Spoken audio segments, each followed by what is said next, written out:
It's been a quarter of a century since then Governor Don Siegelman championed a vote on the lottery. It failed.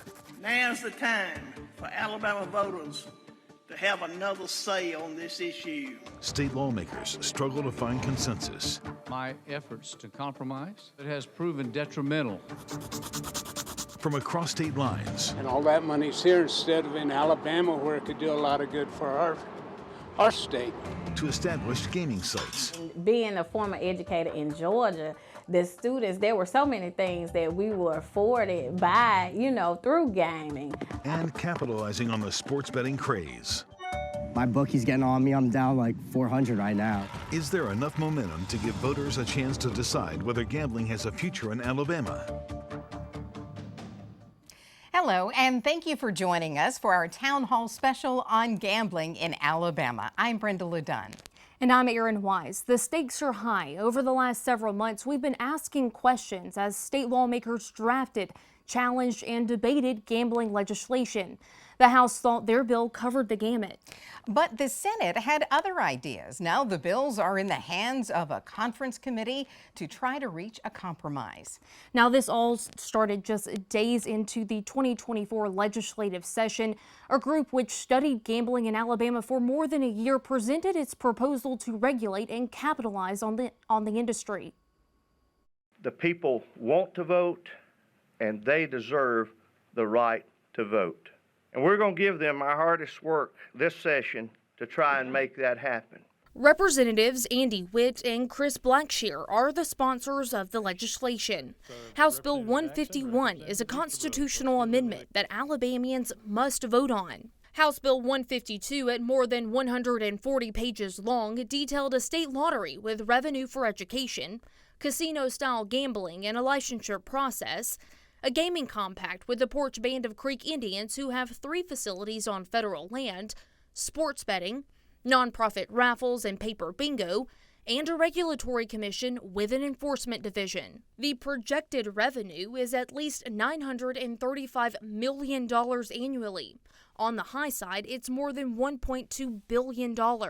Under the House's proposal, Alabamians would vote on gambling during the general election. The bills passed through the House quickly, a departure from past trends. Clerk will lock the machines, record the votes, 70 ayes, 32 nays. HB 151 has passed. It quickly became apparent significant changes were on the way in the Senate.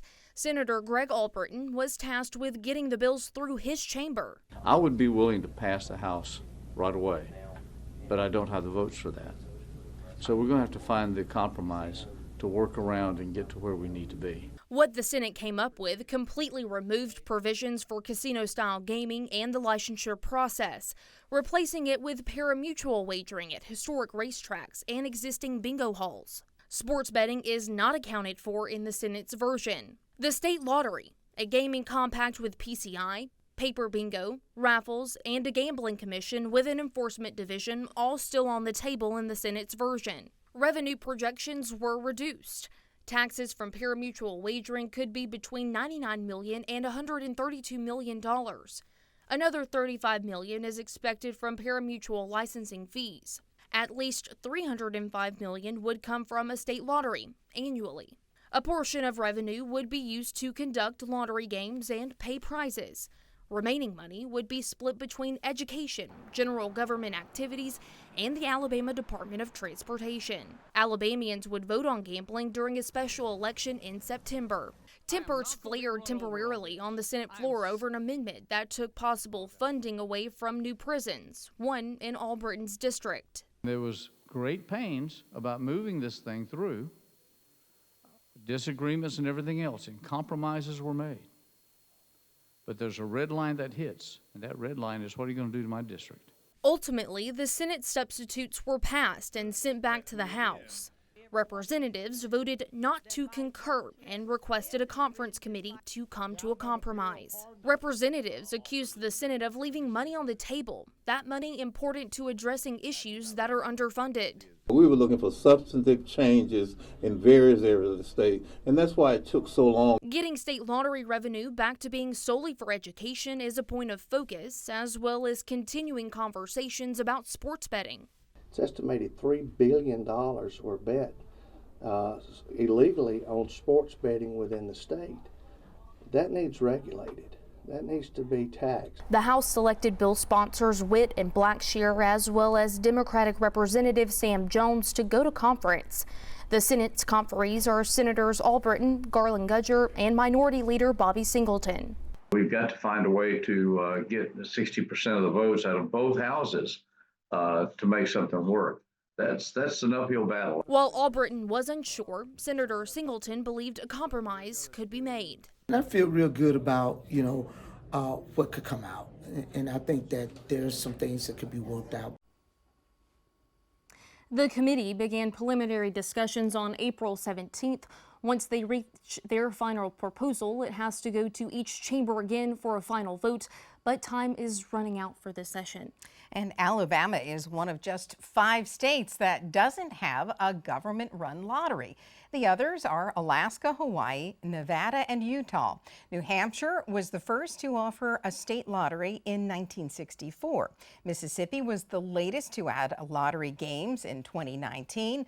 Lottery sales hit $91 billion nationwide that year. And the American Gaming Association reports Americans gamble more than $500 billion illegally each year. That robs state government of $13.3 billion in lost taxes, according to the association. Legal sports betting has expanded to 36 states and the District of Columbia. When it comes to casinos, there are roughly 1,500 to 2,200 scattered across the United States. 44 states have some form of casino gambling, commercial, tribal, or both. So who holds the cards when it comes to deciding on the state lottery? Many of you feel it should be in the hands of the voters. I'm actually a Floridian, so I'm all about the lottery stuff. Absolutely. I always think the people of the state should have the choice. We spend a lot of our money outside of Alabama, so why not spend our money here in Alabama? I think they should. I think this is our state. We should be able to have a say in what we want to do. Living in a democratically represented country, yes. I completely support the people having a voice. Yes, 100%. We love money. And we love money. A lot of people say that. And former Governor Don Siegelman campaigned on a pro-lottery platform in 1998, but opposition led churches and others urging members to vote no sent the lottery referendum to a defeat. The governor had hoped the lottery would bring in $150 million a year for education. So what did the opposition have planned in its place? Put our heads together and say, what are we going to do now to take care of the problem with education in the state of Alabama? And if we don't take this opportunity, then we are amiss. We've talked a lot about the lottery is not the way to do it, and there's a better way. It's incumbent upon us now to find out what that better way is. It's important that we move quickly and we move firmly and we are inclusive in the process, that we bring together the minds of people who know about what's best for our children's future. And decades later, still no solution to pumping up education funding. For more insight on where the state is headed now, we are joined by former Governor Don Siegelman. Thank you for joining us. A lot of people, a lot of voters have said that they want the lottery. Instead, they're going across state lines. A lot of people want that funding for their college educations. What's it going to take to push something like this through? Well, I think it's going to take the people informing the members of the legislature that they want a pure lottery that is devoted to public education, that fully funds early learning, preschool, so that parents have a place, grandparents have a place to drop off their children and grandchildren in the morning and pick them up in the afternoon, knowing that they're going to be better educated and better prepared to succeed in grades K through 12. And then we want a lottery that guarantees free higher education for anybody that finishes high school, whether it's trade school, job training, a 2-year school or 4-year school. But we need to give kids hope that there's something waiting for them at the end of the day. And unless the legislature focuses the money from the lottery, and should they expand it to sports betting and casinos, they ought to make sure that the first priority is to fully fund preschool and higher education scholarships for kids that finish high school. Well, that was my next question. Right now, you have the gaming, you have sports betting, you have casinos. If they were to pare it down, where voters got to vote individually, do you think then we would get somewhere here in the state? Absolutely, yeah. I think, and that's, unfortunately, that has not been the plan of this legislative session. They want to group them together, hoping that the popularity of the lottery would also carry the day for sports betting and casinos. But you're exactly right. We need to divide this ballot into, if they're going to vote on all three, then let's vote on all three separately so the people can clearly cast their ballot in a meaningful and thoughtful way. Okay, let's talk about casinos. You and I had talked about them putting casinos in certain areas, but a lot of people in this state are concerned casinos will bring in a certain amount of crime as well. Well, it does two things. It's going to bring in, it's going to change the economics of the area. It's going to bring in a lot of money, a lot of jobs, and it's going to significantly improve the lives of those people who get those jobs. Statistically, it will increase crime, mostly in things like auto theft or petty larceny and unfortunately bankruptcy. So there are some things, some adverse impacts of casino gaming. Okay, so but to get gambling in Alabama, what's the bottom line? I think you hit on it. I think the bottom line of what's in the best interest of the people of Alabama is for the legislature to split this ballot up into three choices: a pure lottery with everything devoted to preschool and free college scholarships, give the people what they want, let them vote on that, and also let them vote on sports betting and casinos. I wish we had hours to talk about this. It's fascinating. Thank you for your expertise, former Governor Don Siegelman, joining us today. Aaron, back to you. Opponents argue legalizing gambling would only increase addiction and crime in Alabama. Is the opposition right? Is there evidence that going down this path leads to more crime? ABC 3340's Muriel Bailey spoke with a behavioral health researcher and a counselor to get their take. Gambling can very well be an enjoyable activity. Veronica Davis is an Alabama certified gambling counselor. She works with people addicted to gambling. They become obsessed with the idea of gambling, compulsive with the behavior. They don't know when to stop. Davis says there's clinical criteria used to determine if someone is a problem gambler. It's when it gets to that point that issues can arise. Do you think that could lead them to a road of crime? For sure, because again, their drug of choice is money. And so common illegal activities or issues, criminal issues that may result from problem gambling would be anything that's dealing with trying to access money or gain access money so that they can support their habit of gambling. Jennifer Zorlin is a behavioral health researcher in Georgia. She's researched the effects of gambling for a decade. Roughly 4% of the general population has a gambling disorder. And among the people with the gambling disorder, about 50% reported participating in crime. She says almost all of that crime was directly related to gambling. Now, I think it's really important to note that almost all of these crimes tend to be nonviolent, white-collar crimes. So a lot of people forge checks, identity theft, a lot of stealing from the workplace, credit card theft, things of that nature. They generally don't commit violent crimes.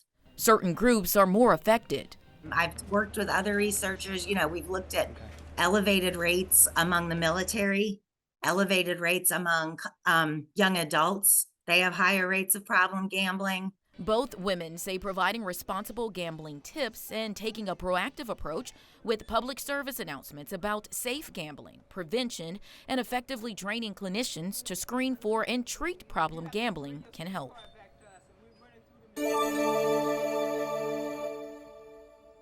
Joining us now is Steve Griffin with the Silver-Haired Legislature and Becky Garrettson with Eagle Forum of Alabama. Thank you both for taking the time to be here with us for our town hall. Let's get right into it. We've all been at the legislature this session. I've been there watching these debates unfold about gambling. What is y'all's take on the likelihood of Alabamians getting to vote on this? Well, given the fact that we have 6 legislative dates, it's kind of the time is running out in the hourglass here. And as we know, anything that does with the legislature takes a little bit longer than 6 days to get done. So, with each state that passes, it gets a little dimmer. I agree with that. I think there's so much still up in the air, and we're running out of time. And when we talk about gambling, what do you think are some downsides to gambling? Oh, I have a long list of them, but I think it is going to be a negative for our state. It will change our culture. It's predatory. It takes our state from being a protector of the people to being a predator of the people. We know the DSM-5, which is the psychologist manual, says that gambling is a known dangerous addictive product, as bad as opioids, cocaine. And here we are, as we're going to join together with forces, our government and gambling entities, to push this on our citizens. And I think it's a horrible idea. And I would argue, well, you and I were here a few years back, and here we are again. It's sort of like Groundhog Day, and we're doing the same thing over again. And some of our people would argue that it's already here. I mean, high school students, college students, they're with the online gambling. It's here, and so the effects are going to seep into the state no matter what. I will say this though, in the Alabama Silverhead legislature, where the 13 area agencies on aging actually have representation in that group, that they, for the last 5 years, it's been in the top 10 of concerns for the legislature. And in the last 3 years, it's been in the top 5. So it's moved up to the point now where it's almost first or second every year, and they just are looking for something simple. I think Governor Sigmund talked about maybe having different versions of it to be voted on. And quite frankly, a lot of our people can't figure out why we can't have that opportunity to vote on it. Yes, sir. While both of these bills would legalize forms of gaming, they also put in place these regulatory commissions as well as an enforcement division to combat illegal gambling, like you mentioned is already happening in Alabama. So does combating illegal gambling outweigh legalizing it? Well, if I could just answer this, the narrative, this is so funny, but in November of 2022, the New York Times had above the fold on a Sunday showing that the narrative that it's illegal and you've got to legalize it to make it, all that illegal go away. They were rolling out the sports betting, and in that article they showed it did the exact opposite. When you legalize it, the illegal gambling does not go away. It explodes. It gets more. So, I mean, the studies show that when you legalize it, doesn't mean that it's going to become, the illegal will go away. Well, that's true, but at least it would be regulated. If we look at it in terms of illegal and legal versus regulated and non-regulated, there are a lot of things that happen. There are a lot of speeders on the highway, but we regulate that with tickets and that sort of thing. So there's an enforcement element in this whole thing. So I think the fact that there is such a strong outcry from the population in the state, every place we go, I know that Speaker Ledbetter sent 2 of his lieutenants out to every one of the legislators and interviewed them well before it started with this legislative session. And the cry was, let us vote on it. You're not voting on it, just give us the opportunity to vote on it. And I think that's where it is. And it's disappointing to see this 11th hour, 6 days left, and have nothing to show for it. Well, I think if they're genuine in wanting to stop the illegal behavior, then they need to enforce the laws. There's a simple way. I mean, there are already laws on the books, but they're not being upheld. And I think if they really are serious about getting rid of illegal gambling, there's plenty they can do without legalizing it. Perhaps the question, with there already being laws on the books, is who's going to enforce them? And this enforcement division, from my understanding, would be that enforceability aspect. Yeah, right now we have no enforcement because it's totally unregulated, so it's still happening with just the elephant in the room that people are choosing to ignore right now. The other elephant in the room is the fact that people just don't understand why in a democracy they don't get the vote. The legislators are just giving the people the right that they always have. Aaron, if I could say one thing I think is really important for voters to understand is there is no such thing as a clean lottery. There was a new regulation that was passed, in federal regulation that went into effect in January, that even if we open this up to a lottery, it will give Class 3 gaming to the Porch Band Creek of Indians, but also they can now do online sports betting statewide to the whole, from the Indian tribes themselves. So it wouldn't just be lottery, it'd be opening it up to online sports gambling also. And hence the idea that we may have one version, two versions of the third version, and which one do you guys want? You know, that sort of thing is what our people are still sitting around, as you and I were here, 4 years ago, and are still sitting around scratching their head, why won't they let us vote? Why, we deserve the vote. Some very valid points from both of you. Thank you so much for being here. We'll have a couple more questions later in the town hall, but we'll send things back over to Brenda. All right, thanks, Aaron. And while many people we talked to felt a lottery was a safe bet, we found more questions and apprehension when it came to casinos in our state. We asked, do you support casino gambling?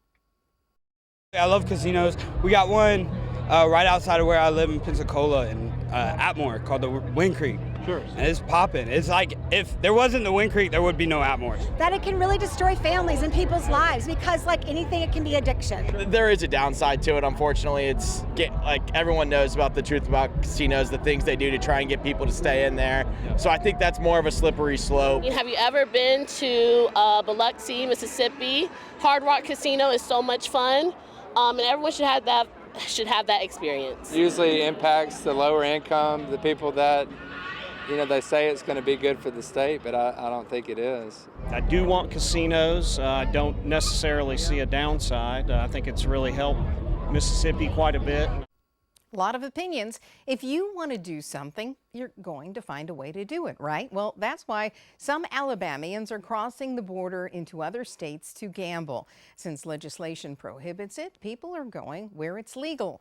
ABC 3340's Valerie Bell is looking into how much revenue the state of Alabama could capture and spoke with people who are spending their money out of state.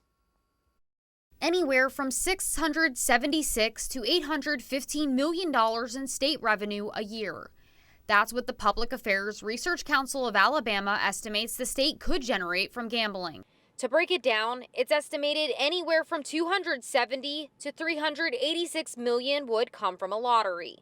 At least $398 million from casino gaming, a ballpark of $233 to $290 million from electronic gaming, and $6 million from sports betting. Everybody seems to want it, though. We want it. But until that happens, it's people like Edward Taylor who are taking their money elsewhere. I buy some scratch-offs and get lottery tickets for all my little guys in the shop. Crossing state lines to do it. All the states all the way around us already have, even Mississippi has gambling and scratch-offs and lottery. Good idea.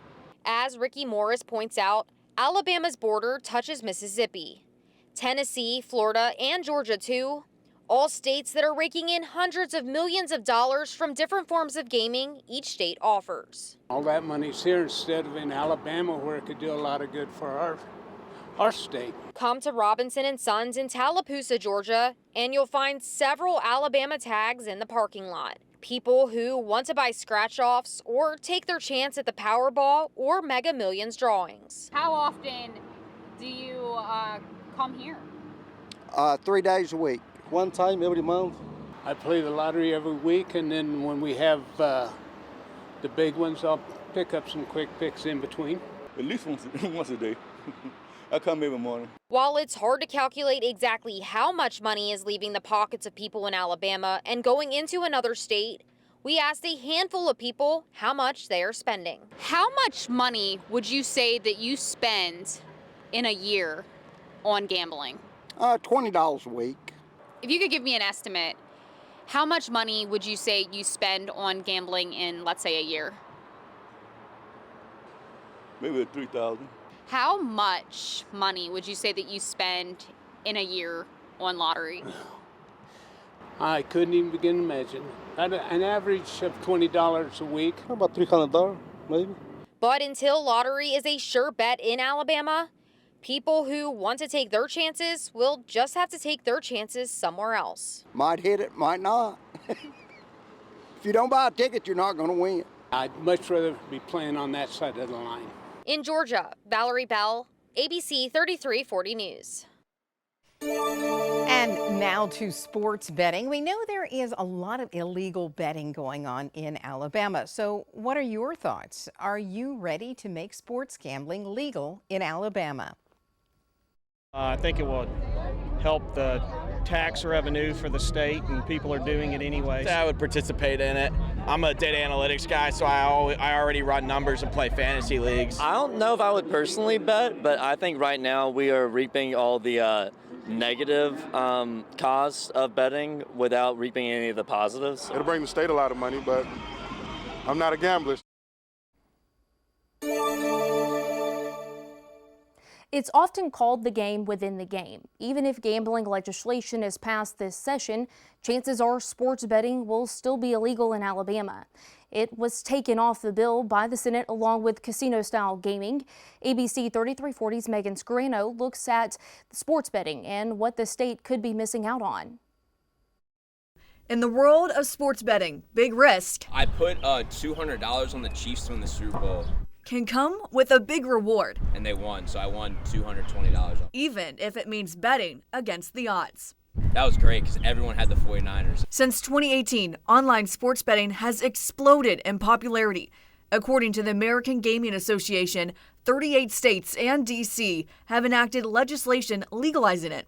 Alabama doesn't make that list. The states where it's not legal, what are they missing out on? If you want to talk about the states themselves, we can talk about taxes. And, the American Gaming Association in this report touted that the taxes related to gambling generated $14.4 billion for state and local governments. Doug Greenberg is a sports betting reporter at ESPN. He says the two most popular apps used to gamble on sports are DraftKings and FanDuel. The way that these apps work in states that are legal is you have to have your location on when your phone. If their apps aren't reading your location, they're not going to let you bet because they need to make sure you're in a jurisdiction that allows sports betting.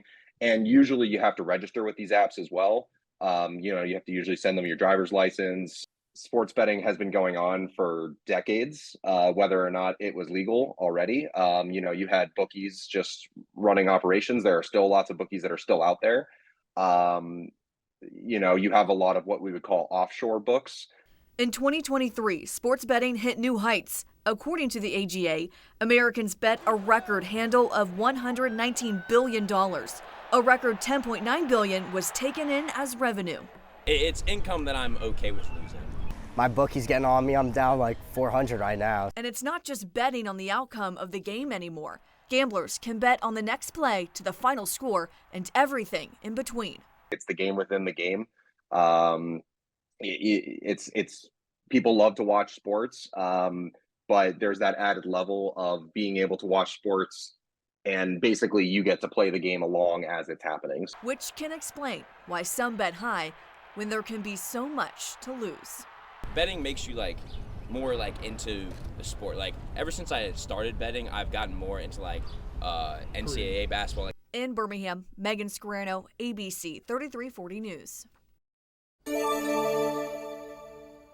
And we're back with Steve Griffin with the Silver-Haired Legislature and Becky Garrettson with Eagle Forum of Alabama.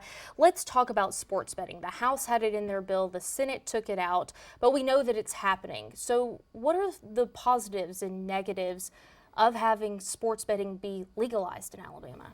Well, again, I go back to the regulated versus the non-regulated, and maybe a choice at the poll when the people actually go to vote. But I will have to admit, though, that the sentiment wasn't as great for the gambling issue, the gambling casinos, if you started adding these ancillary things to it. It was pretty much, a lot of people would like to see something that we can walk with before we try to run. given the rollout, of things, with the state of Alabama, we need to make sure that we have a good foundation before we start to run down the track here. I think it would be good for our state to stay out of online sports gambling. It is so highly addictive. It is a terrible epidemic just taking over our country.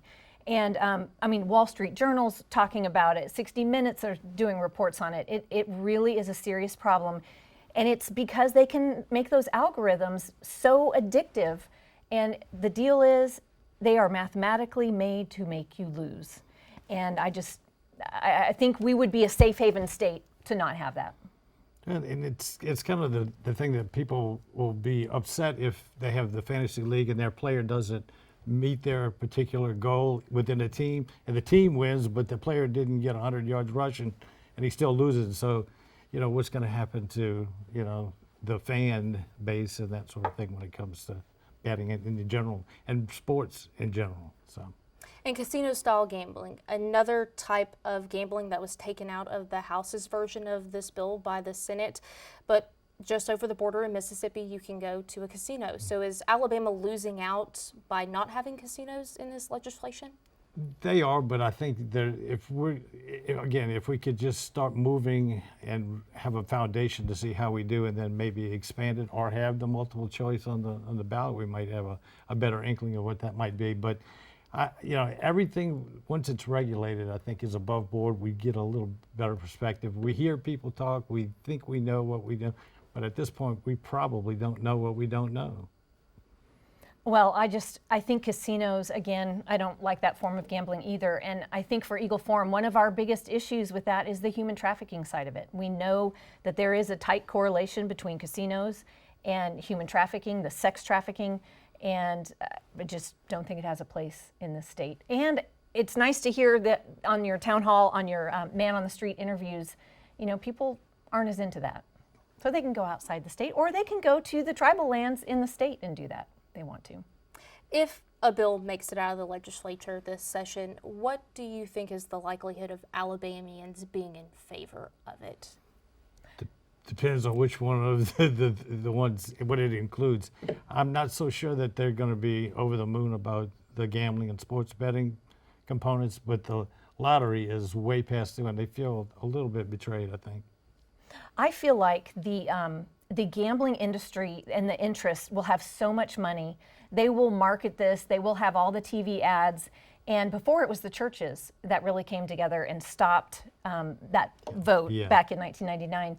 And I think that dynamic has changed a lot. And so I feel like we will have to do a good job on those who don't want it to educate citizens about what they actually are voting for.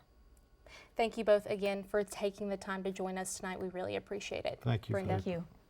All right, thank you. And for West Alabama, gambling could be a lifeline. Green Track pumping millions of dollars into the county during the height of electronic bingo. Much of that cash flow stopped after the facility was forced to shut down operations. That was due to outstanding taxes owed to the state. Green Track could be one of the locations in the state to benefit under the House version of the gambling bill. Mary Barron spoke to people in Greene County about the potential benefits. People in Greene County who stand to benefit from a gambling bill passing believe it's a lot of people around here think it would be a good thing to legalize the gambling because we have to go to other states taking our money to different states and stuff to gamble. But we got the little bingo halls, but they shut them down every chance they get. Resources are scarce throughout the Bible Belt. Greene County medical providers tell me they cannot get behind the bill unless it shows a direct input of how rural health care will benefit. It would be vital if it is going to fuel Greene County health system. It appears that most of the health care benefits are not there. You're talking about physical, mental, social, economic, anything that would allow us to provide the best care and quality care. So with health care not listed, I'm really not sure how we're going to fare in this bill. Senator Greg Alberton has been very vocal about his stance on the matter. I'm going to be heard on this matter. And believes one of the main issues in our state right now is mental health, something Dr. Pugh agrees with. Greene County Health System needs a lot, just like any other rural facility. Funding is going to be the biggest thing. While the bill does not directly list healthcare as one of the primary beneficiaries, education, however, is at the top of the list. Teachers here in Greene County tell me this bill could be the deciding factor for future layoffs. And if it's taken away, we think about the jobs that will also be taken away. Because right now things have been in limbo, and you may have a job today, you may not have a job tomorrow. So if they can agree upon something and solidify it, I just think that it could be have a positive impact on us. Teresa Atkins is a Greene County educator and parent. Her previous teaching position has allowed her the ability to see what the gambling bill could provide for students in Alabama. Being a former educator in Georgia, the students, there were so many things that we were afforded by, through gaming. The governor was able to give us like small buses for each of the schools that we could use for activities. The Hope Scholarship was available, and that was available to everyone who had a certain GPA. As we wait for a decision from Alabama lawmakers, those in Greene County tell me this bill stands to have a great economic impact on the quality of public education. People here look to this bill to replenish the Black Belt County as local schools continue to lose access to federal dollars they once counted on. In Greene County, I'm Mary Barron, ABC 3340 News.